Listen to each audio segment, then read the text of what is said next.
podcast de marketing do InfoMoney.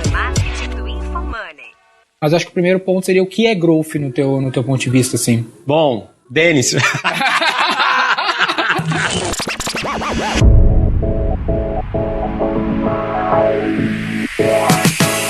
No Roy Hunters de hoje, teremos a participação do Bruno Nardon, fundador do G4 Educação e Norte, e também cofundador de empresas como Canui e Rappi Brasil. Neste episódio, você irá entender o que é growth, as principais estratégias para crescer a sua empresa e quais são os indicadores fundamentais a serem analisados para garantir o sucesso do seu negócio. Ouça agora no Roy Hunters.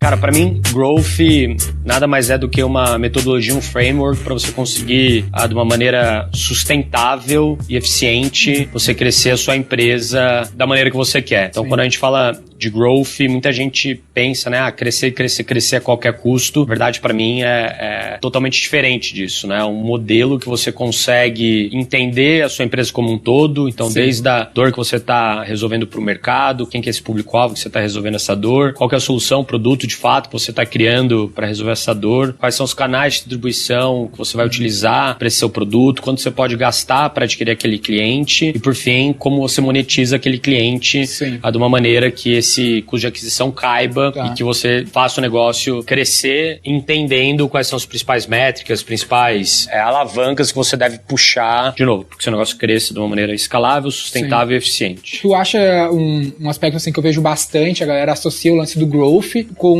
empresas novas, empresas de tecnologia e tudo mais, mas acredito eu queria ver de ti, isso não tem nada a ver, né? Toda empresa, ela teria que ter um pensamento pro crescimento, faz sentido? Exato. Growth só é um termo técnico, como vários outros termos técnicos, a gente tem CAC, LTV, cohort, entre... Tu acha que o growth também não é um estado de espírito da gestão? Porque muitas vezes o cara abre o negócio e abre para ter um emprego, não abre para crescer. Tu acha que tem a ver com o estado de espírito da administração? O estado de espírito, cultura, o mindset do empreendedor de saber que, ele criou um negócio para que ele entregue valor pro mundo, né? Alguma forma de valor pro mundo. E se de fato o que ele faz entrega valor pro mundo, por que ficar restrito apenas a um grupo pequeno? Então, quando você está crescendo, quando você tem a mentalidade de crescer, basicamente você está fazendo um favor ao mundo de pegar aquela solução que você tem e levar para mais pessoas. Então, nisso sim, concordo que é um mindset de... Sim. Porque um lance que eu me incomodo, assim, é um lance que eu nunca quis fazer, não sei como tu vê isso, é, por exemplo, abrir uma loja do ponto de vista de cruzar os braços e esperar o cliente entrar. O growth não é muito essa lógica de eu tentar tomar controle do resultado, trazer a tal receita previsível, o que pra nós eu acho que é muito óbvio, mas pra maioria dos empresários que nos escutam, que são varejistas muitas vezes, né, o maior que não é do Brasil, o cara às vezes não entende de onde vem a venda dele. Ele acha que tem que cruzar os braços e torcer pra não chover, pra não quebrar o fluxo da loja. Assim, na verdade, o crescimento ou qualquer coisa que você faz, você quer ter o teu futuro, né? O pra onde você vai, o máximo controlado dentro da sua mão. Logicamente que muitas das coisas você não consegue controlar, mas você deveria pelo menos saber que todas as coisas que você consegue controlar, você deveria agir em cima delas. Legal. Eu acho que já se passou há muito tempo o conceito de simplesmente criar uma loja num ponto bom para que as pessoas que passam, o fluxo de pessoas que passam na frente daquele local entrem e comprem com você. Hoje em dia, com as ferramentas que a gente tem na internet, com a penetração aí de internet de mais de 70% no Brasil, 60% dos brasileiros têm internet através do smartphone, fica muito mais fácil você chegar nessas pessoas, mesmo que elas estejam no sofá de casa, que você cria demanda, ou para que elas comprem através do online, ou para que elas vejam um advertising, né, uma propaganda do seu negócio, e que elas se movam, saiam do sofá delas e vão, e tem um motivo do porquê ir até a loja. Esse criar fluxo, para mim, mudou muito conforme até a maneira que as pessoas consomem e mudaram de devices que elas consomem esse conteúdo, né? Legal. Esses 11 meses que eu acompanho aqui o Gestão, a dúvida maior que gira em torno desse assunto é sempre o custo de aquisição, né? Sempre uma puta de, o que é, mas isso entra, não entra. E eu tava até comentando ali nessa turma de hoje que o objetivo, né? O adulto a gente precisa dizer por que ele precisa saber para ele querer saber. E o objetivo de entender, por exemplo, o CAC, né? O custo de aquisição, é para conseguir prever, né? Para mim poder dizer assim, para mim crescer X, eu preciso gastar Y porque eu sei exatamente quanto custa a minha aquisição. Que a gente chama de análise preditiva. Perfeito. Nas tuas gestões, seja na Canui, na Dafit ou na Rappi, startup, tu tinha uma projeção de quanto tempo? Tu conseguia prever esse crescimento das tuas gestões, tipo, 2 anos, 3 anos? Como era isso? Normalmente a gente fazia planos de 4 anos pra frente, logicamente que a gente mudava e arrumava o plano a cada trimestre, né? Legal. Logicamente, depois que você sai daquele começo da empresa, você passa o Vale da Morte, você consegue ter mais previsibilidade, é muito mais fácil de você prever o futuro, pelo menos prever as grandes métricas que vão impactar no futuro. Legal. Então, normalmente a gente fazia planejamentos de 4 anos, revisitando a cada trimestre como os planos iriam se modificar, dado esses parâmetros de controle. Então, o indicador de custo de aquisição de cliente está mais alto do que a gente imaginava. Por que isso aconteceu? Como isso impacta daqui para frente? A nossa retenção melhorou. Como isso impacta positivamente ou negativamente? A minha margem de CVM ou CMV dos produtos melhorou. Putz, como isso impacta? O que sobra mais dinheiro, eu posso reinvestir mais? Eu quero reinvestir mais, eu quero dividir lucro. Então, eu acredito que esses planejamentos, no começo, eles precisam ser feitos, porque você precisa ter noção do norte, de quais são as alavancas que movem de fato o ponteiro, mas ao longo do tempo que tem que acontecer é que você tem que ajustar isso com muita velocidade também, dados os testes que você fez, onde está indicadores. Exato, e você vai alterando isso. Quando a gente fala de uma planilha, vamos dizer assim, fazer uma projeção dos próximos 4 anos da empresa, muitas vezes as pessoas falam, a planilha aceita tudo. E eu costumo dizer, queria ver como que tu vê isso, qual é a diferença entre uma planilha que aceita tudo versus uma análise preditiva? Ambas podem ser feitas no Excel, mas existem diferenças que seriam os dados. Se eu faço uma planilha baseada em nada, aí é um desejo. Agora, se eu faço uma planilha baseada em dados exatos, eu tenho uma análise preditiva. Faz sentido. Se você está começando um negócio agora, não tem a mínima ideia de quais são as alavancas, os principais indicadores que você consegue movimentar no teu negócio para ter um resultado positivo ou negativo, de fato, a primeira vez que você fizer essa planilha vai ser achismo e ele vai aceitar qualquer coisa. Uma hipótese é uma hipótese. Tentar, né? E daí, conforme você começa a andar, a operar, a executar, você vai ter histórico de dados que você vai voltar para aquela primeira planilha que você fez e vai melhorar essa planilha. Exato. Então, o que eu acabei de falar, a gente faz projeções de 4 anos, mas a cada trimestre a gente volta e melhora, é isso. Absolutamente. E cada vez que você passa, mais confiança você tem no dado que você está gerando. Ao mesmo tempo, grande parte de você predizer o que vai acontecer é você entender qual que é a retenção daqueles clientes que estão entrando no seu negócio. Então, passou 1 mês, passou 2 meses, passou 3, passou 10, passou 1 ano, passou 2, passou 3. Daquela safra que você trouxe de novos clientes num determinado mês, como ela está se comportando. Exato. Então, você consegue entender, por exemplo, se você trouxe 100 pessoas hoje, daqui a 1 ano, dessas 100 pessoas que você trouxe, quantas vão ficar? Vamos falar que 10 ficam.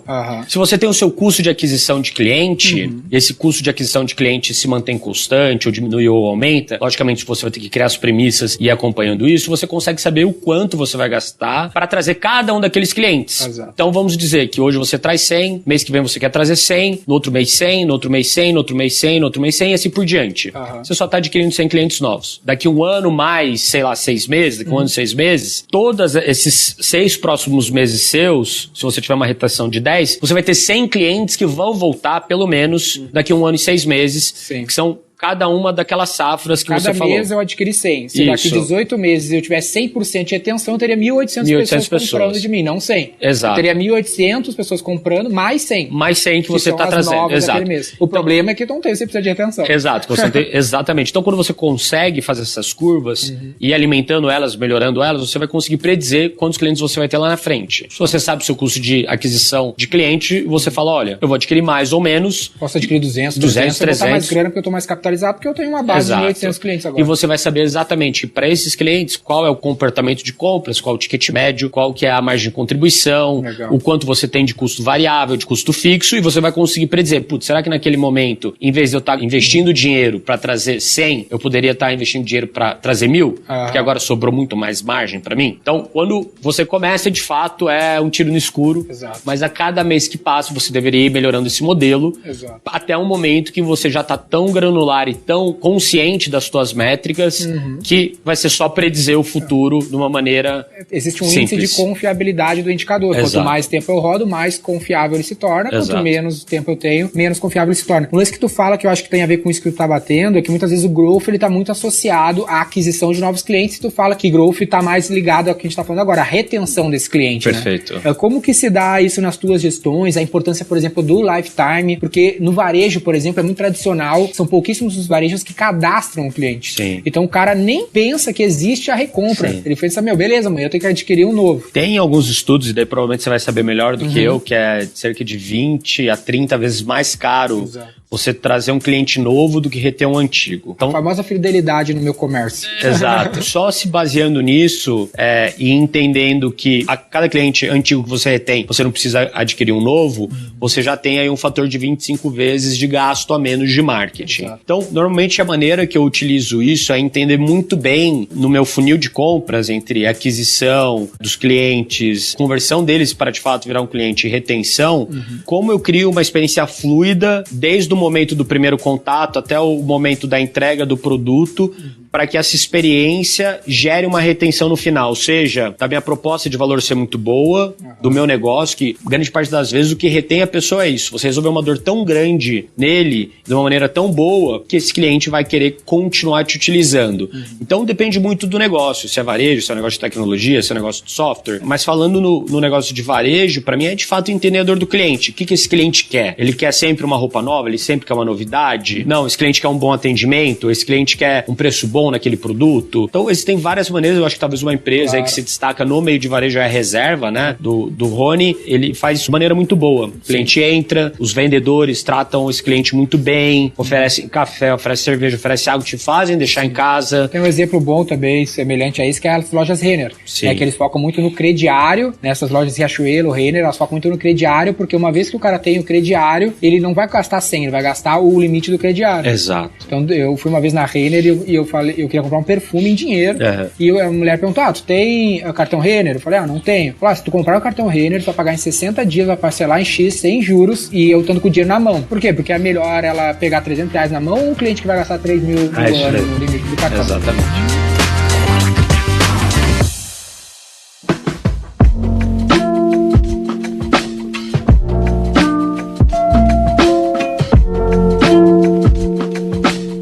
Outro aspecto relacionado a isso, é importante a gente ter essa clareza do lifetime, porque muitas vezes o custo de aquisição ele não se paga no curto prazo, né? Vamos dizer que eu estou lojas Renner e tu investiu lá em publicidade R$1.000 para me adquirir e eu vou lá gastar R$300 no perfume. Pegando a margem de contribuição, eu peguei um puta prejuízo nesse cliente. Sim. Agora, se eu gastar 3 mil, 4 mil, porque eu virei um cliente do crediário e vou gastar no lifetime, aí que eu tenho payback desse investimento, exatamente, né? Exato, exatamente isso. Um aspecto que eu acredito que é importante para retenção, a gente ouve muito falar dos aplicativos, do Spotify, eu gosto muito do case do Conta Azul no Brasil, própria Rappi. Eu acredito que o lifetime ele acontece quando a empresa consegue se tornar indispensável na vida do cara. Por exemplo, a SAP. A gente fala de NPS para medir a satisfação. O NPS da SAP é péssimo, tipo 2, 3. Sim. Só que é indispensável. Eu posso odiar ele, só que eu não posso trocar de empresa, né? Como que tu vê isso nas tuas operações? Para mim, no cálculo do LTV, você vai ter ali o quanto que aquele cliente gasta por ano com você versus a margem de contribuição versus o tempo de vida que ele fica contigo.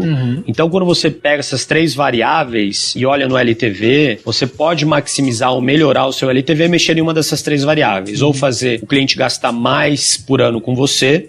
Então, você pode criar novas oportunidades dele gastar, novos produtos diferentes, etc. Você pode melhorar a margem de contribuição que você tem naqueles produtos. Então, a margem de contribuição normalmente é muito mais olhar para dentro de casa e melhorar a eficiência do seu negócio. E, por fim, você fazer ele recomprar várias vezes por muito tempo. Todos esses três, eles têm a ver com uma coisa, né? Talvez menos a margem de contribuição, com proposta de valor, né? Existe uma dor, você pode, se você tá hoje morrendo de febre, com a dor de garganta violenta e você precisa trabalhar, cara, o melhor jeito de você resolver isso é tomar uma bezetacil, né? A bezetacil, que é uma injeção de antibiótico, porque você tá com aquela dor saliente na tua vida. Agora, se você for tomar uma vitamina C pra melhorar, você não vai melhorar. Então, assim, de fato, ter uma proposta de valor, resolver uma dor que de fato é grande para aquele cliente, é o que muda dele continuar te usando versus usar outros. Então, tem muitas coisas que você consegue fazer no teu negócio para se diferenciar nesse sentido. Então, por exemplo, você tem uma marca própria, que só você tem, essa marca, ela é muito bem vista, muito querida, e você só vende nos seus canais de distribuição, tu tem um diferencial. Então você tem um diferencial do cliente só ir no teu negócio. Exato. Se você é uma empresa que serve vários tipos de conteúdo, por exemplo, uma Netflix, ou mesmo esses aplicativos de entrega de comida, se você tem um conteúdo ali dentro que só você tem, por exemplo, exemplo, um restaurante que só você tem, mas nenhum outro tem, ou uma série na Netflix que só você tem, mas ninguém tem, a pessoa só vai conseguir consumir aquilo através dali. Então, se ela gosta daquele restaurante ou daquele conteúdo numa Netflix, numa HBO ou qualquer outro, ela só vai consumir por ali. Então, ela vai reter, vai continuar assinando aquele negócio ou continuar consumindo naquilo, porque a proposta de valor, de fato, é diferenciada. Talvez um movimento interessante aí que a Centauro fez agora,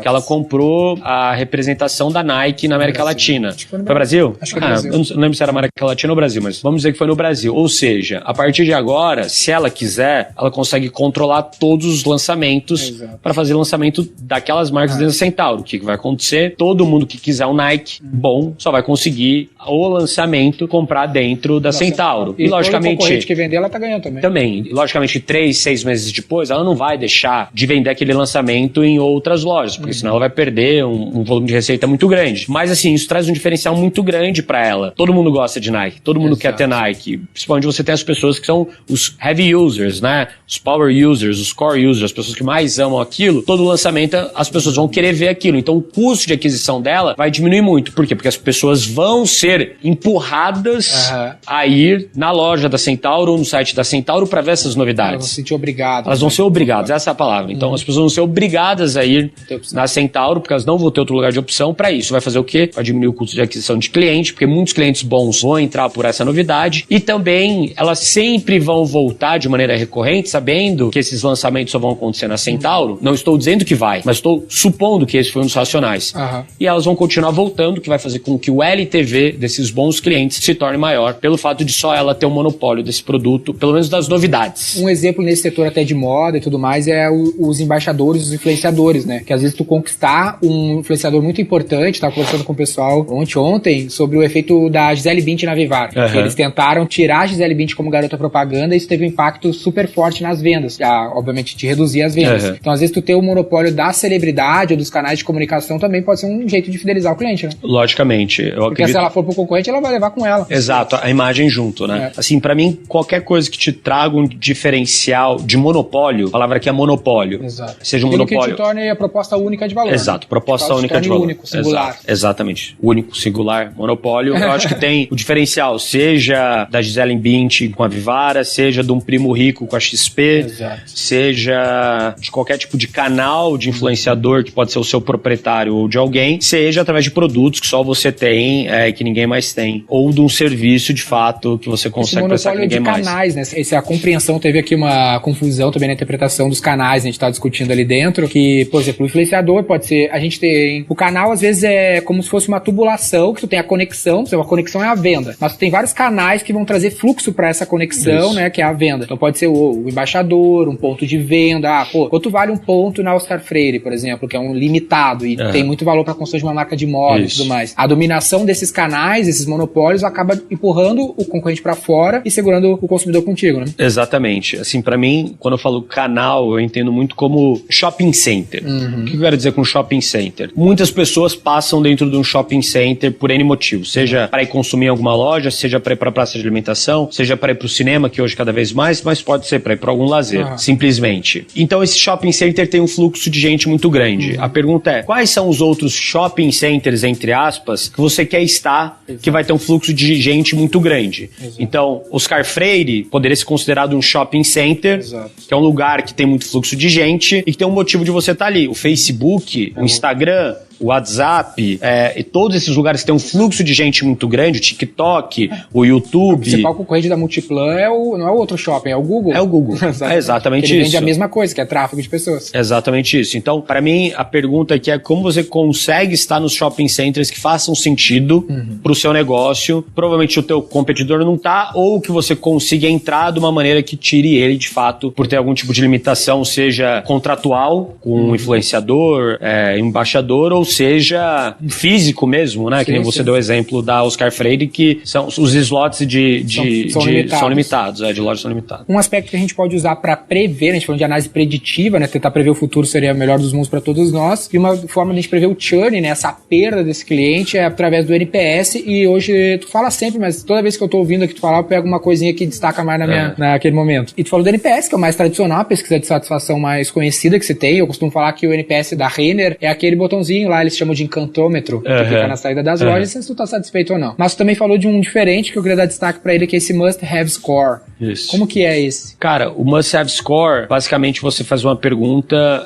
de como aquela pessoa, aquele cliente se sentiria se o seu negócio deixasse de existir. Ótimo. E daí você tem algumas alternativas para a pessoa responder. A primeira alternativa é: eu me sentiria muito desapontado se o seu negócio deixasse de existir. A segunda é: eu me sentiria desapontado. A terceira é indiferente. E a quarta é nenhuma das respostas acima. Quando tem estudos, e daí vocês podem até buscar lá com mais calma, Must Have Score, MHS, Must Have Score, que quando você tem cerca de 40% das respostas sendo eu me sentiria muito decepcionado se o seu negócio deixasse de existir, isso quer dizer que o teu negócio de fato resolve uma dor grande. Que é esse A, assim, esse é o Isso, que é a primeira resposta. Que de fato resolve uma dor grande, provavelmente o teu NPS estaria muito próximo de ser mais alto do que não ser, mas isso de fato mostra assim, putz, cara, às vezes a pessoa dá um NPS ruim, porque por causa você... do SAP que eu tava te falando. Exato, exatamente. SAP eu posso, eu não vou indicar pra minha mãe, eu gosto da minha mãe, eu não quero que ela passe essa tortura de implementar SAP,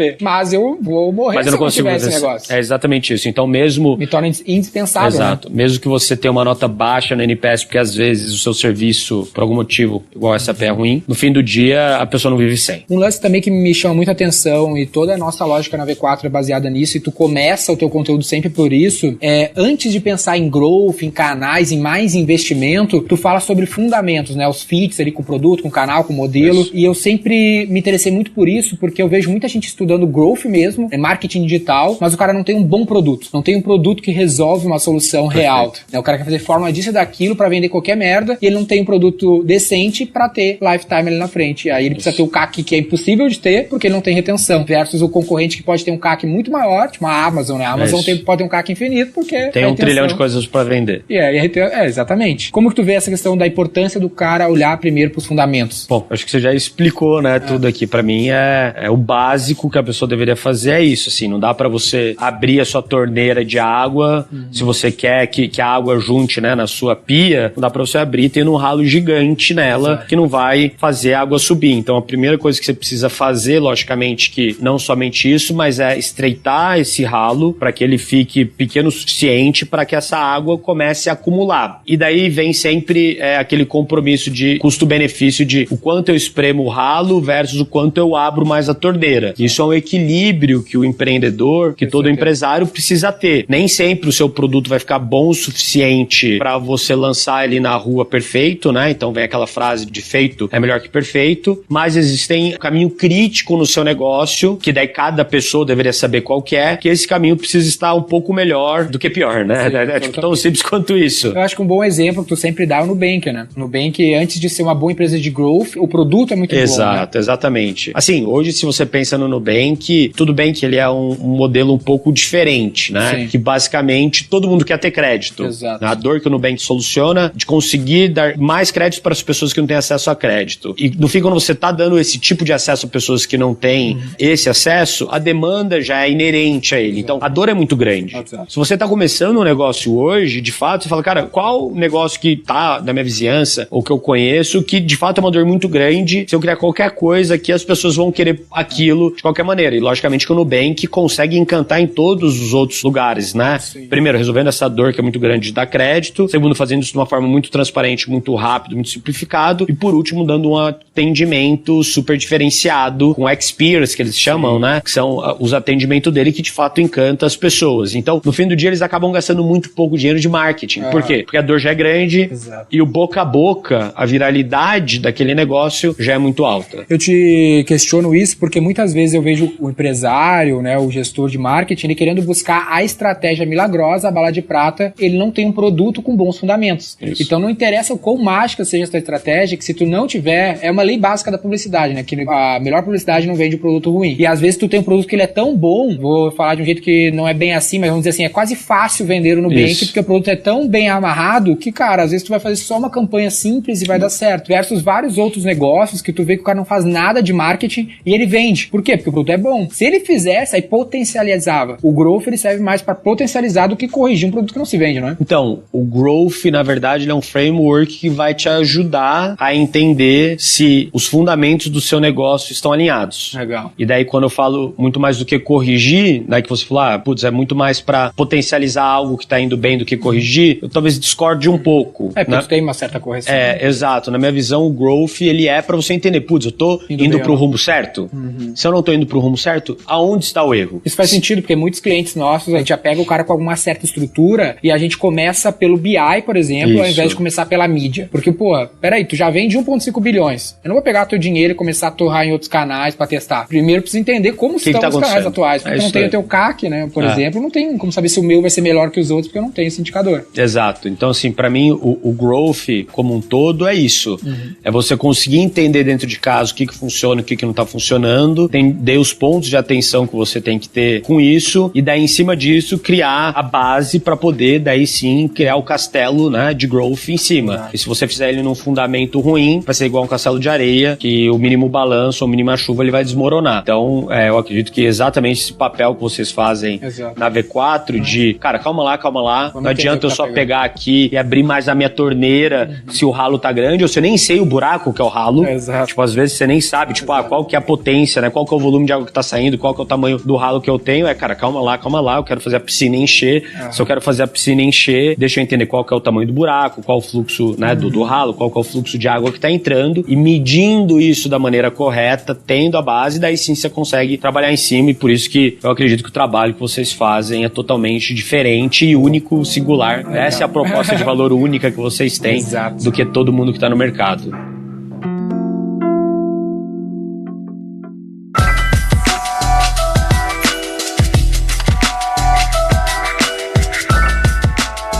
Um lance interessante ali que tu fala, essa analogia da pia, do ralo e da torneira é perfeito pra entender o que a gente tá falando. Eu acho que até a analogia melhor é a piscina, né? Agora que eu tô pensando aqui, a piscina eu acho que faz mais sentido. Pode ser. Por que eu te volto nesse ponto? Porque o lance é assim, a gente pode mudar o tamanho do ralo, mas a gente não pode eliminar o ralo. Ele sempre vai existir uma certa perda. Por que eu te falo isso? Porque a gente tem vários negócios no V4 e muitos deles são contratos B2B, que eles não são volumosos. E existe uma relação muito forte com o cliente que o cara fica magoadíssimo quando perde esse contrato. E a gente costuma falar que, o cliente sempre cai. A questão é quanto tempo. Uma hora ou outra ele vai adotar uma outra solução. Tende a acontecer isso, a probabilidade é muito grande. A questão é tu estender esse prazo. Faz sentido? Faz todo sentido. Não adianta eu ficar magoado toda vez que eu perde um cliente. Isso é normal. Todo mundo perde cliente. O principal ponto é entender por que eu perdi. O que aconteceu no meu fluxo que ele saiu. Foi um mau atendimento? Foi que o meu vizinho, talvez o meu concorrente, tem um produto superior ao meu? É tipo aquela entrevista de demissão pra entender por que o cara tá saindo. Exatamente. Isso é essencial e poucas pessoas utilizam esse asset, né? Esse, nem sei falar em português. Tipo um recurso. Esse recurso tão bom que é o cliente que tá saindo. Porque o cliente que tá saindo, ele é a maior fonte de melhoria que você pode ter pro teu negócio. Pra entender o teu fluxo inteiro, onde você errou, o que você pode melhorar e o que o outro que tá indo tem de melhor que você falar, faz sentido ou não faz, ou de fato, putz, era um cliente ruim, eu quero mais que vá embora, ou não, né? Que a maioria das vezes não é, a maioria das vezes é um cliente bom que tá indo embora. Cara, o que eu preciso melhorar pra que esse cliente volte a consumir comigo? E o ponto é que esse processo de melhoria, ele também nunca acaba, né? Tu sempre vai ter um cliente saindo, sempre tendo um feedback, às vezes aquele feedback também não representa a tua base, também tem que ter essa consciência, mas sempre dá pra melhorar. Porque se a gente tem essa noção de que, nunca tá pronto, se tá pronto já tá ultrapassado, a gente entende melhor aquela cultura mesmo do teste, de botar pra rodar o mais cedo possível pra ver o que o mercado vai responder, não esperar ficar perfeito pra começar a rodar, né? É isso aí, cara, assim, pra mim, as empresas mais inovadoras e que têm a gestão 4.0 como coluna vertebral, elas entendem que você só melhora errando, você só melhora testando, você só inova se você tem um processo interno e dentro da cultura do seu time, o teste como coluna vertebral. Um lance também que eu acho que pega dois tipos de público que nos consomem aqui, tem tanto empresas muito grandes que estão criando novas linhas de receitas e tem outros caras que não têm nada e estão começando um novo negócio. Ambos estão olhando para novos negócios. E tu fala muito daquela história do cara que queria criar a telinha do banheiro. Isso. Né? Que eu vejo assim, quando o cara tá criando uma nova ideia, um consultor de tecnologia me disse isso uma vez, o problema é que às vezes ele tem uma visão muito limitada do mundo. Ele fala que ele trabalha numa aceleradora lá no Nordeste, ele fala que 90% das ideias são alguma coisa a ver com pegação, porque é o universo que aquele universitário vive, entendeu? Então ele só conhece esse problema. Sim. Como que tu vê isso e como que... Imagino que tu receba várias oportunidades de negócio que sejam meio nessa linha, né? Cara, sim, até que eu apresento durante a minha aula, e é um dado público, 42% das startups, elas morrem porque o mercado não necessita delas, né? O maior caso de morte de startups é isso, é você criar algo que não resolve, que pode até resolver um problema, mas um problema muito pequeno, um problema muito específico, que não gera valor de fato para a sociedade. E isso é um dado da CB Insights. Assim, o que eu vejo aqui é que existem várias maneiras de você ter uma ideia, né? Seja a mais comum, curar uma dor própria sua, então é aquela dor que você vive, convive, e você fala, cara, eu preciso resolver isso, deveria ter uma maneira melhor. Então, principalmente a galera mais jovem, quando fala, quero resolver alguma coisa para pegação, é por causa disso, é um problema duro na vida deles, né? Principalmente quando eles são jovens, conforme vão ficando mais maduros, vai ficando talvez com amadurecimento mais simples, disso acontecer, mas o que acaba acontecendo, né? Então esse é um jeito, outro jeito é de fato você tentar fazer o que eu chamo de intraempreendedorismo, então você se juntar a alguma companhia, alguma startup, alguma empresa e lá dentro ter sempre esse mindset positivista, um mindset de empreendedor, você acordar com o espírito empreendedor, cara, querendo resolver problema, querendo fazer as coisas andarem. E normalmente quando você tá nessas empresas um pouco maiores ou até mesmo startups que estão crescendo rápido, você consegue ver várias coisas que poderiam ser melhores, que são dores de fato dos clientes, e ali dentro você pode ter uma ideia, pô, cara, esse problema aqui que esse cliente tem, que eu tô atendendo, é um problema que é verdade para mais 10 clientes. Exato. Será então que eu não posso usar isso para resolver, de fato, e criar um negócio em cima? Então essa é a segunda maneira que eu vejo de ter uma ideia, e a terceira maneira é de fato você pegar e estudar o problema dos outros, né? Exato. E daí é um pouco mais distante, é um pouco mais difícil, normalmente empreendedores de segunda, terceira ou quarta viagem normalmente seguem esse caminho, porque é um negócio que com mais maturidade você consegue entender. Necessita mais repertório, né? Exato, você tem mais repertório e principalmente o que acontece? A vida de empreendedor, você sabe bem, de empresário, empreendedor, ela é uma roleta russa não, ela é uma montanha russa. Um dia você tá lá em cima, feliz pra caramba, tá tudo dando certo e 2 horas depois você tá no inferno, lá embaixo, porque tudo deu errado e daí, uma hora depois, um negócio meio maluco e que se você não amar de fato o que você faz, o teu propósito, você larga no meio do caminho. Então, normalmente, o primeiro ou o segundo caso que eu falei de você pegar uma dor que atua, mas que você percebeu essa dor estando em algum lugar, normalmente você tem um pouco mais de paixão, e a paixão normalmente é o que faz a resiliência funcionar, acontecer. E, normalmente, a maior qualidade, do meu ponto de vista, dos empreendedores é a resiliência, de tomar uma porrada na cara e se manter de pé, porque é isso, né? Vai vir essa porrada. Vai vir essa porrada e a realidade, né? Eu acho que o Mike Tyson falava, né? Não existe até o primeiro soco.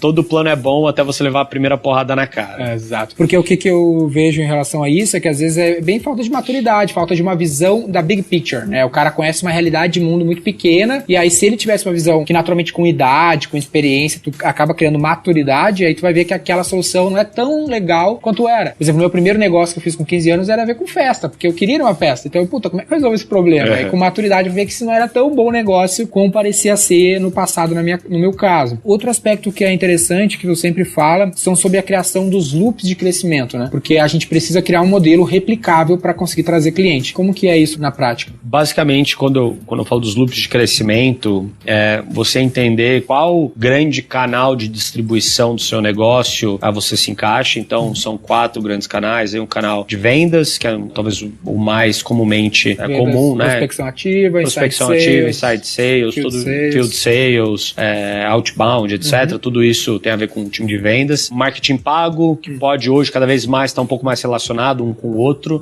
Correlação. Né? Correlação, mas marketing pago pode ser desde TV, outdoor, rádio, Facebook Ads, Google AdWords, Instagram, remarketing, tudo que está correlacionado ali, algo relacionado a você pagar. E gera demanda. Exato, e gera demanda. Talvez não gere, mas pelo menos conta sua história, né? É isso. O terceiro é ter algum quê de viralidade, né? E o quarto é um pouco menos comum, que basicamente é todo o conteúdo gerado por usuário, né? Que a gente chama de User-Generated Content. Nesses 4 grandes canais, você tem loops neles, né? Então, imagina no caso do vendedor. Você tem um vendedor, aí ele vai lá, faz algumas vendas, com a margem de contribuição, lucro dessas vendas, você consegue contratar outro vendedor. Se tudo se manter linear, vai fazer 2 vendedores, vão vender 2 vezes mais do que um vendedor. Vão contratar outro. Que vão ter mais lucro. Exato, vai virar uma espiral de crescimento. Então, no fim do dia, é um pouco disso que a gente precisa entender como loop, né? O O que muda, na verdade, é que isso eu expliquei de uma maneira muito simples como esse loop funciona. Mas, na verdade, você deveria detalhar todo o processo que envolve aquele loop. Então, se você tem um time de vendas, ou se você está fazendo marketing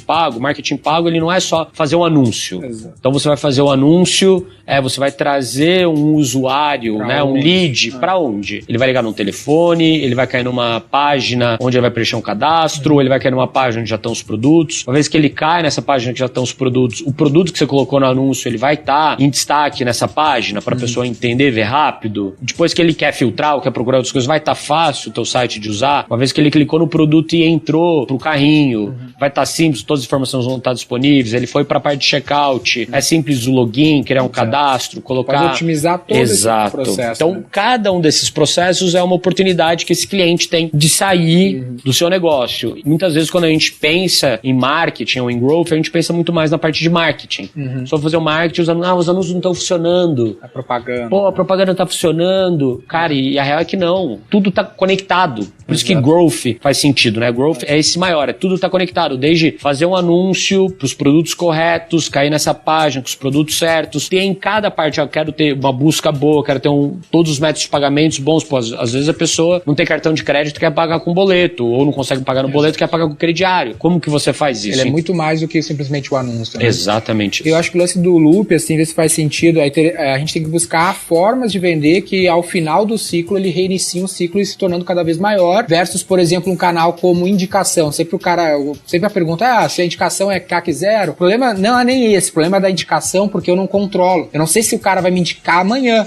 Se eu dependo de indicação, eu tenho um loop. Um canal que não tem um loop, que não vai crescer. O teu output, né, o resultado dele, você não consegue reinvestir no input para que isso vire uma espiral positiva. Versus a mídia. Se eu trouxer dinheiro da mídia, eu posso abrir uma nova, investir mais. Ou loja física. Cara, loja física é um canal que mal ou bem eu posso abrir mais lojas físicas com dinheiro das lojas físicas anteriores e crescendo esse canal, né? A ideia do loop é isso, né? Que você consiga crescer de forma rápida e sustentável.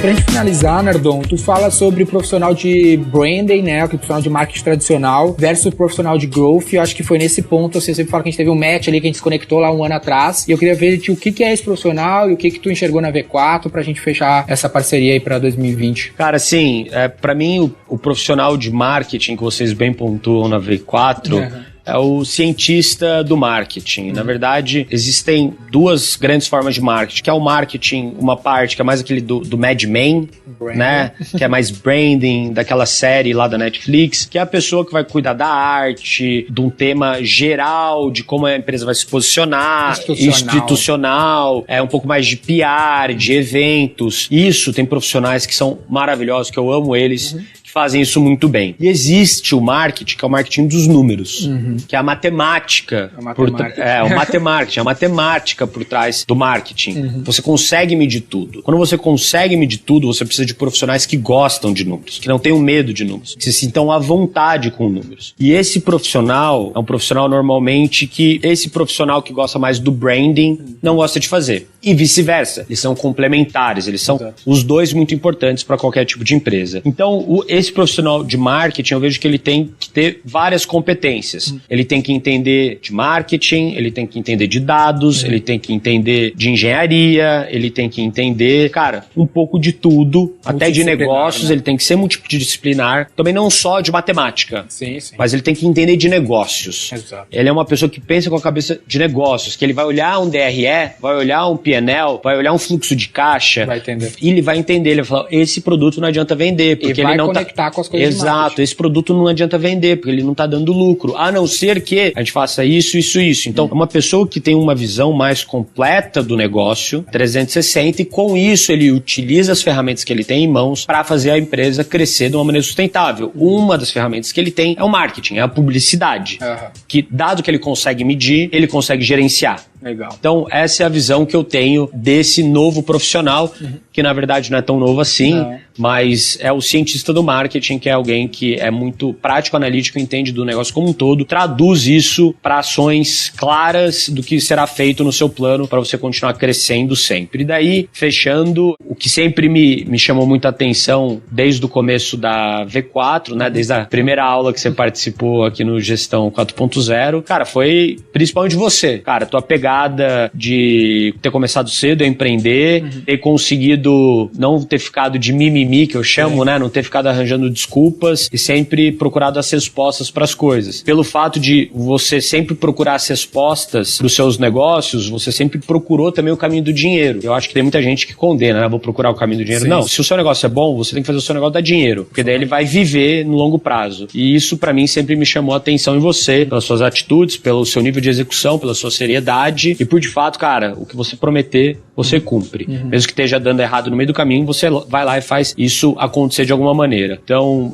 pra gente aqui do Gestão, pra mim, principalmente, naquele dia eu saí da mentoria, cara, de boca aberta, falei pra galera, um moleque novinho, que agora nem chama mais de moleque, né? Mas, cara, tem um cara bom pra caramba que, vocês vão falar com ele, vocês vão ficar de cabelo em pé, moleque muito bom, nossa pegada. Exato. Eu acredito que foi isso que fez a gente se aproximar muito, né? E até a gente dá abertura pra vocês e vice-versa, claro. Porque a gente acredita muito no trabalho que você tem feito à frente da V4 e pra mim essa é a grande diferença, né? A V4, não sendo uma agência, sendo uma assessoria de marketing, ela tá com os incentivos alinhados aos dos clientes. Pra mim, cara, eu acho que não tem nada mais poderoso do que alinhar incentivos da maneira correta. E quando você alinha os incentivos da maneira correta, todo mundo tá perseguindo a mesma coisa. E eu acredito que vocês na V4 têm isso em mente. Se o meu cliente não tem sucesso, eu também não vou ter sucesso. Eu só vou ganhar dinheiro se o meu cliente ganhar dinheiro. E vocês transformaram e transpareceram e tornaram isso realidade de uma maneira muito diferente do que todo mundo faz no mercado, tendo uma parte centralizada muito boa que presta serviço para as pontas e na pontas você tendo donos.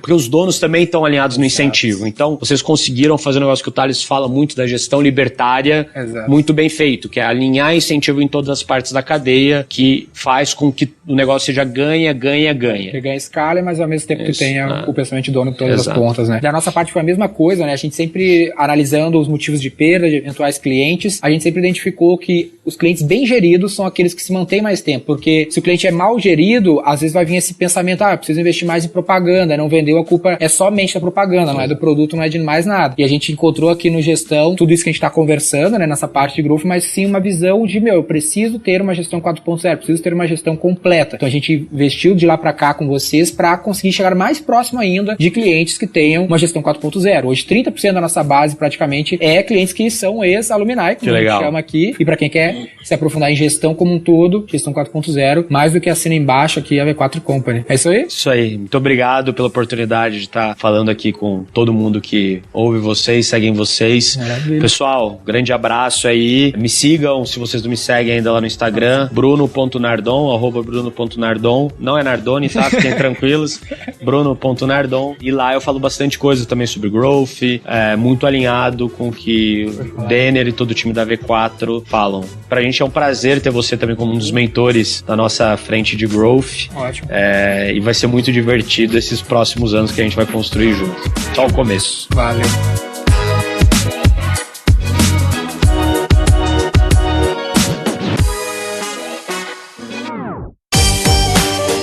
Siga o Roy Hunters no Instagram pelo @RoyHuntersOficial e faça parte do nosso exclusivo grupo no Telegram.